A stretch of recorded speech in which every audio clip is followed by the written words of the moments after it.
हमें आज़ादी के 75 साल हो चुके हैं, ठीक है। आज भी ये क्वेश्चन रेलिवेंट है। क्यों? क्योंकि ये मॉडर्न हिस्ट्री के स्टैटिक पोर्शन में आता है। इतिहास क्या होता है?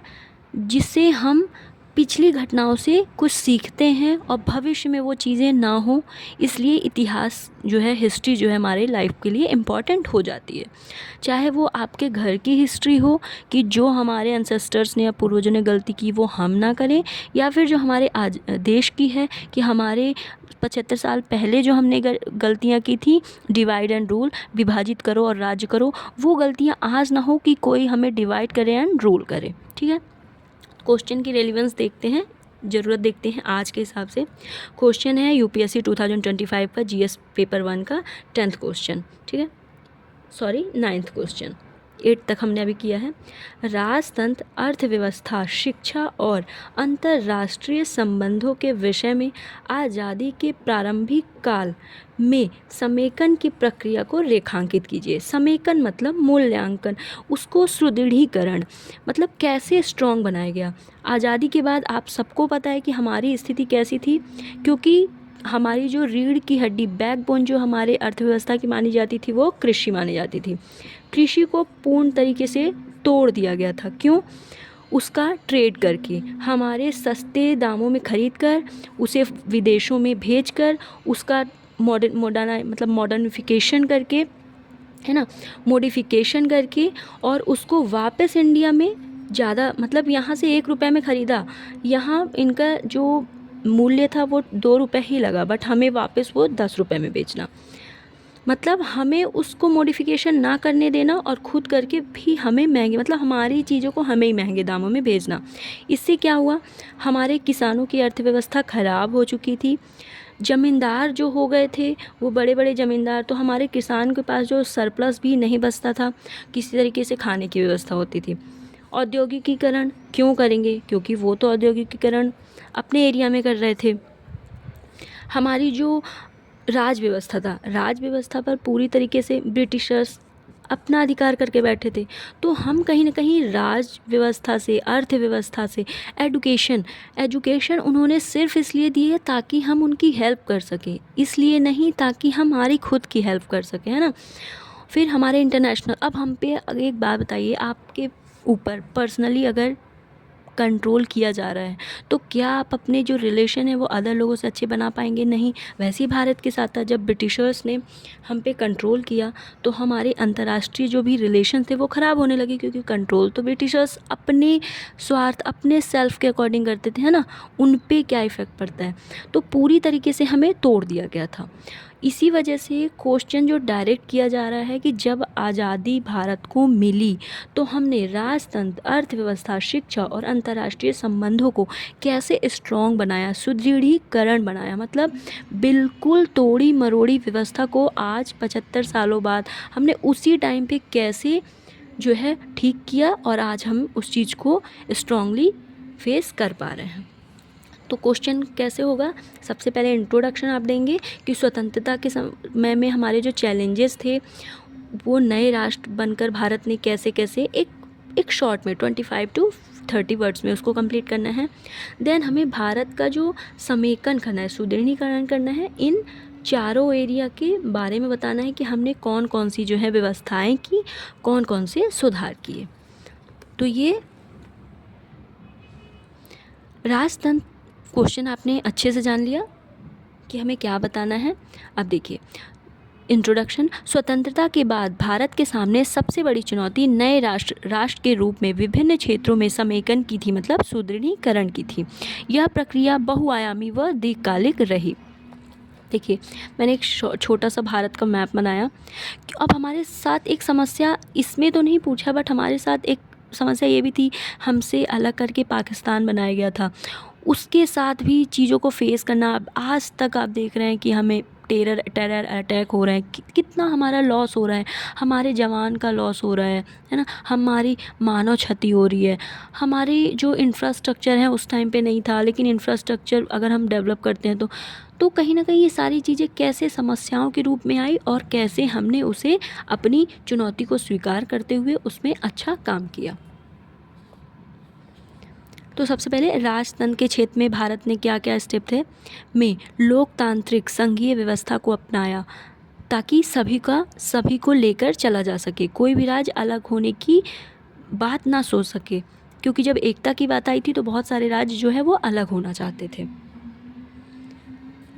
संविधान निर्माण, सार्वभौमिक वयस्क मताधिकार, स्वतंत्र न्यायपालिका, रियासत एकीकरण, सरदार वल्लभ भाई पटेल जी की भूमिका हमारे भारत को एक करने में बहुत बड़ी है, जो कि हमारे आयरन मैन हैं।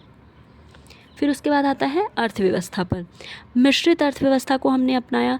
ना तो हमारी अर्थव्यवस्था इतनी स्ट्रॉन्ग थी कि हम पूरी तरीके से पूंजीवादी अर्थव्यवस्था बन पाते, और ना ही हम पूरी तरीके से सोशल बन सकते थे, क्योंकि हमें सभी का समावेशी विकास करना था। तो हमने मिश्रित अर्थव्यवस्था को अपनाया।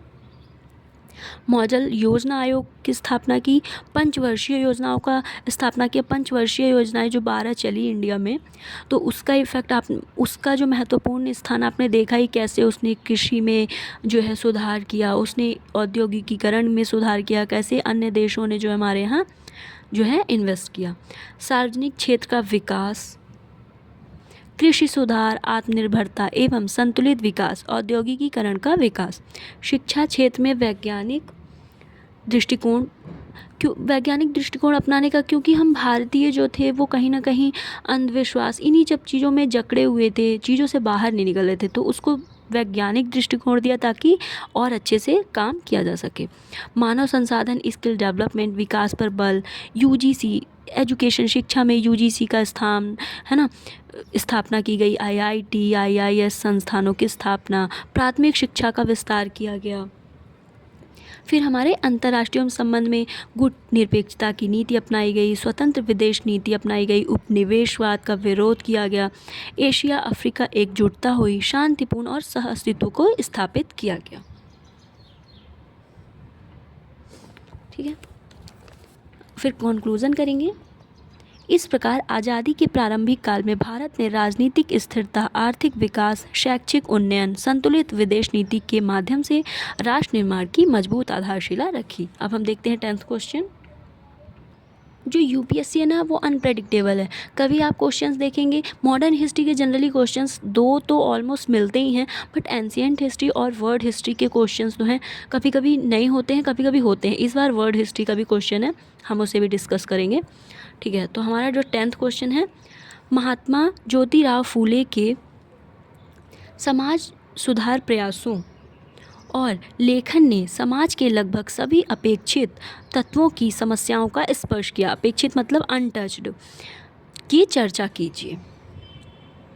तो कहना चाह रहे हैं कि जब ज्योतिराव फूले ने, अब समाज सुधार उस टाइम पे भारत में हर क्षेत्र में ज़रूरी था, चाहे वो कृषक के लिए हो, चाहे वो शिक्षा के लिए हो, दलित के लिए हो, है ना, या फिर हमारे समाज के लिए हो, हर तरीके से आवश्यकता थी, आर्थिक स्तर पे भी थी।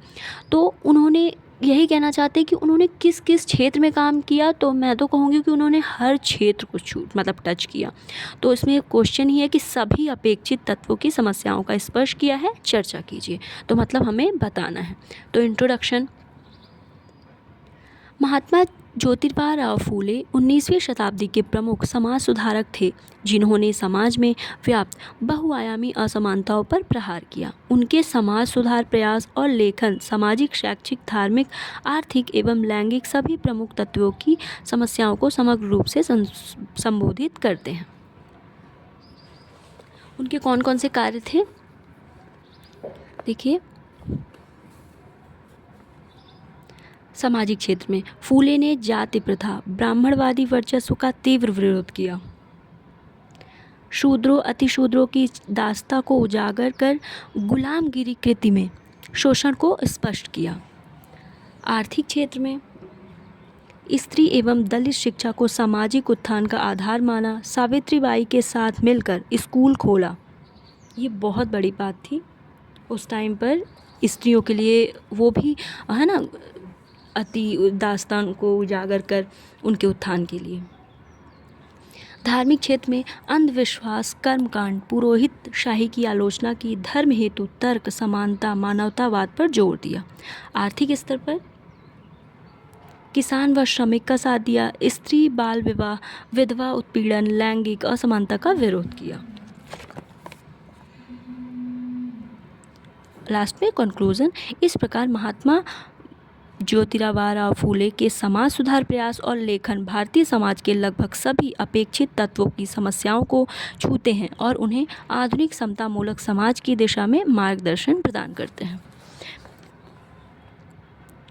आप इन जो हमारी ये जो भी मटेरियल आप ट्रस्ट कर सकते हैं, क्योंकि मैंने खुद टेस्ट सीरीज़, मेंस क्लास सब कुछ किया है, तो मैं नहीं चाहती कि मैं आपका बिल्कुल भी टाइम लॉस करूं। Okay, for today, thank you so much.